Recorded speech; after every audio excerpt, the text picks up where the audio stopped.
नमस्कार विद्यार्थी मित्रांनो, स्वागत आहे आपलं पुन्हा एकदा एमपीसी लायब्ररी या आपली युट्यूब चॅनलमध्ये.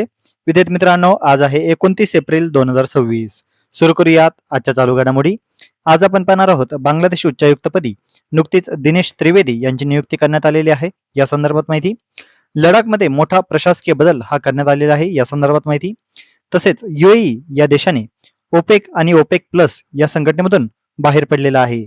त्यामुळे या संपूर्ण महत्वपूर्ण चालू घडामोडी व्यवस्थितपणे समजून घेण्यासाठी व्हिडिओ शेवटपर्यंत अवश्य पहा. सर्वप्रथम कालचा एक प्रश्न. काल व्हिडिओच्या शेवटी मी तुम्हाला एक प्रश्न विचारलेला होता.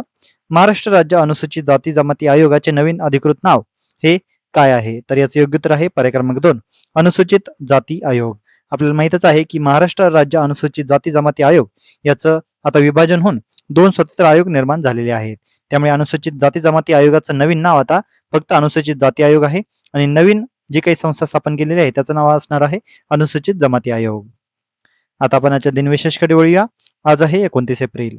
29 एप्रिल 1954 पंचशील करार हा आजच्या दिवशी संमत करण्यात आलेला होता. हा करार भारत आणि चीन या 2 देशांदरम्यान झालेला होता. 29 एप्रिल 1848 चित्रकार राजा रवी वर्मा यांचा आज जन्मदिवस. 29 एप्रिल 1867 भारताचे एडिसन डॉक्टर शंकर आबाजी भिसे यांचा देखील आज जन्मदिवस. 29 एप्रिल हा दिवस संपूर्ण जगभरामध्ये जागतिक नृत्य दिन म्हणजेच इंटरनॅशनल डान्स डे म्हणून साजरा केला जातो. आधुनिक बॅलेचे जनक जीन जॉर्जेस नोवेरे यांच्या जयंतीनिमित्त हा दिवस साजरा केला जातो. तर विद्यार्थी मित्रांनो, हे होते आजचे दिन विशेष. आता आपण आजच्या चालू घडामोडींना सविस्तरपणे जाणून घ्यायला सुरुवात करूया. प्रश्न क्रमांक 1. भारताचे पुढील बांगलादेशातील उच्चायुक्त म्हणून कोणाची नियुक्ती करण्यात आलेली आहे? तर याचे योग्य उत्तर आहे पर्याय क्रमांक 2, दिनेश त्रिवेदी. बांगलादेशच्या उच्चायुक्तपदी दिनेश त्रिवेदी यांची नियुक्ती करण्यात आलेली आहे. परराष्ट्र व्यवहार मंत्रालयाने सोमवारी याची अधिकृत घोषणा केली. दिनेश त्रिवेदी लवकरच बांगलादेशातील भारताचे नवे उच्चायुक्त म्हणून पदभार स्वीकारणार आहेत. ते अनुभवी संसदीय नेते असून भारताचे माजी रेल्वे मंत्री आणि आरोग्य राज्यमंत्री देखील ते राहिलेले आहेत. पश्चिम बंगालचे प्रतिनिधित्व त्यांनी लोकसभा व राज्यसभा या दोन्ही सभागृहांमध्ये केलेले आहे. 2016-17चा आउटस्टँडिंग पार्लिमेंट अवॉर्ड हा देखील त्यांना प्रदान करण्यात आलेला होता. त्यामुळे लक्षात घ्या, बांगलादेशातील उच्चायुक्तपदी आता दिनेश त्रिवेदी यांची नियुक्ती करण्यात आलेली आहे. 2016-17चा आउटस्टँडिंग पार्लिमेंट अवॉर्ड त्यांना प्रदान करण्यात आलेला होता. तसेच 2021 मध्ये अखिल भारतीय तृणमूल काँग्रेसचा राजीनामा देऊन त्यांनी भारतीय जनता पक्षामध्ये प्रवेश केलेला होता. भारत बांगलादेश संबंधाच्या दृष्टीने महत्वाच्या काळात ही नियुक्ती करण्यात आलेली आहे. त्यांचा ठळक मुद्दा म्हणजे अनुभवी राजकीय आणि संसदीय कारकीर्द असलेले दिनेश त्रिवेदी आता भारत बांगलादेश राजनैतिक संबंध अधिक मजबूत करण्यासाठी महत्वाची भूमिका आता बजावणार आहेत. पुढचा प्रश्न. विक्रम VT-21 हे स्वदेशी युद्ध वाहन कोणत्या संस्थेने विकसित केलेले आहे? तर याचे योग्य उत्तर आहे पर्याय क्रमांक 3, DRDO. विक्रम VT-21 हे DRDO या संघटनेने विकसित केलेले आहे. 2 प्रकारात हे उपलब्ध आहे, ट्रॅक्ट आणि व्हील्ड या दोन्ही प्रकारात विक्रम VT-21 हे उपस्थित आहे. स्वदेशी सामग्री सुमारे यामध्ये 65% आहे आणि याचा विकास कालावधी केवळ 3 वर्ष राहिलेला आहे. म्हणजे 2023 ते 2026 या कालावधीमध्ये विक्रम VT-21 हे तयार केलेले आहे. बाजूच्या चित्रामध्ये तुम्ही त्याचा फोटो हा पाहतच आहात. 25 एप्रिल 2026 या दिवशी VRD अहिल्यानगर येथे DRDOचे chairman doctor Sameer V Kamat यांच्या हस्ते याचं उद्घाटन झालेलं आहे. विक्रम VT-21 चे वैशिष्ट्य काय? तर याची आसन क्षमता ही 11 जवानांची आहे. मानवरहित टरेट आणि रणगाडा भेदी क्षेपणास्त्र यामध्ये आहेत. पाण्यातून 8 किलोमीटर प्रति तास वेगाने धावण्याची क्षमता यामध्ये आहे. स्टॅनॅक लेवल 4 आणि 5 दर्जाचे संरक्षण यामध्ये असणार आहे. 30 मिलीमीटर गन आणि फायर अँड फॉरगेट ATGM यामध्ये असणार आहे. तसेच AI आधारित लक्ष्य शोध आणि अचूक प्रहार देखील यामध्ये असेल.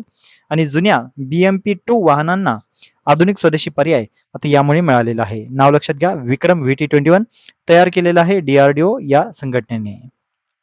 पुढचा प्रश्न. लडाखमध्ये नव्याने मंजूर करण्यात आलेल्या जिल्ह्यांची संख्या किती आहे? तर याचे योग्य उत्तर आहे पर्याय क्रमांक 3, 5. तर लडाखमध्ये आता 5 नवीन जिल्ह्यांना मंजुरी मिळालेली आहे. लडाखचे नायब राज्यपाल विनय कुमार सक्सेना यांनी 5 नवीन जिल्ह्यांच्या निर्मितीस औपचारिक मान्यता दिली.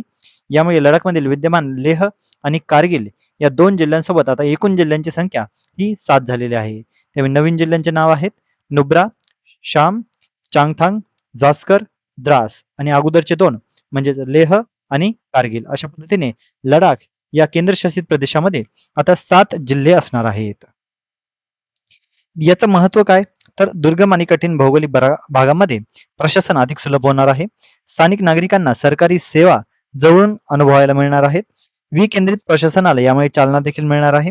तसेच दीर्घकालीन जनतेच्या मागणीची पूर्तता देखील यामुळे होणार आहे. पुढचा प्रश्न, महाचतुर एआय चॅटबॉट हा उपक्रम कोणत्या राज्याशी संबंधित आहे? तर याचे योग्य उत्तर आहे पर्याय क्रमांक 2, महाराष्ट्र. महाचतुर एआय चॅटबॉट याचं नुकतंच अनावरण महाराष्ट्राचे मुख्यमंत्री देवेंद्र फडणवीस यांनी केलेलं आहे. महाराष्ट्रातील युवकांना कौशल्य प्रशिक्षण, रोजगार, उद्योजकता आणि करिअर मार्गदर्शन एकाच डिजिटल प्लॅटफॉर्मवर उपलब्ध करून देणारा हा अभिनव उपक्रम आहे. याचे मुख्य वैशिष्ट्य काय? तर फक्त 15 मिनिटांमध्ये जलद नोंदणी प्रक्रिया यामध्ये असणार आहे. शिक्षणापासून रोजगारापर्यंतचा प्रवास अधिक सोपा असेल. कौशल्य विकासासोबतच उद्योजकतेला चालना मिळेल. उद्योगांना कुशल व प्रशिक्षित मनुष्यबळ उपलब्ध असणार आहे. राज्यातील युवकांना आधुनिक तंत्रज्ञानाच्या मदतीने रोजगारक्षम बनवून शिक्षण ते रोजगार हा प्रवास अधिक प्रभावी आणि सुलभ करण्यासाठी हा महाचतुर एआय चॅटबॉट हा कार्य करणार आहे. महाचतुर एआय चॅटबॉटमुळे महाराष्ट्रातील तरुणांना नवीन संधी, करिअर मार्गदर्शन आणि रोजगाराच्या दृष्टीने मोठी मदत देखील मिळणार आहे. पुढचा प्रश्न, नुकताच कोणत्या देशाने ओपेक आणि ओपेक प्लस यामधून बाहेर पडण्याचा निर्णय जाहीर केलेला आहे? तर याचे योग्य उत्तर आहे पर्याय क्रमांक 3, संयुक्त अरब अमिराती.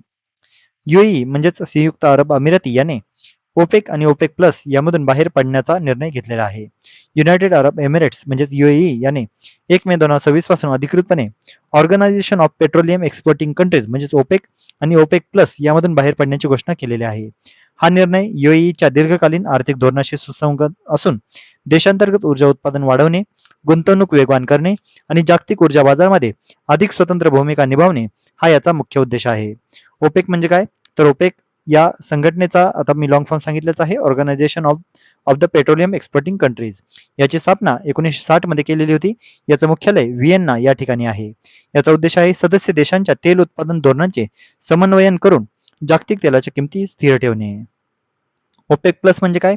तर ओपेक सदस्यांसोबतच रशियासारख्या गैर ओपेक तेल उत्पादक देशांचा विस्तारित हा गट आहे. जागतिक तेल पुरवठा आणि किंमत नियंत्रणामध्ये हा अधिक प्रभावी भूमिका घेत असतो. युएईच्या बाहेर पडण्यामुळे जागतिक तेल बाजारातील शक्ती संतुलन बदलू शकते आणि ओपेकच्या एकात्मतेला आता मोठा धक्का हा मानला जात आहे. त्यामुळे लक्षात घ्या, युएई या देशाने ओपेक आणि ओपेक प्लस मधून आता बाहेर पडण्याचा निर्णय घेतलेला आहे.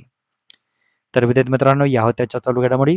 आजच्या महत्त्वपूर्ण चालू घडामोडीवर आधारित मी आता एक प्रश्न विचारणार आहे, ज्याचं उत्तर तुम्ही सर्वांनी आता कमेंटमध्ये द्यायचं आहे.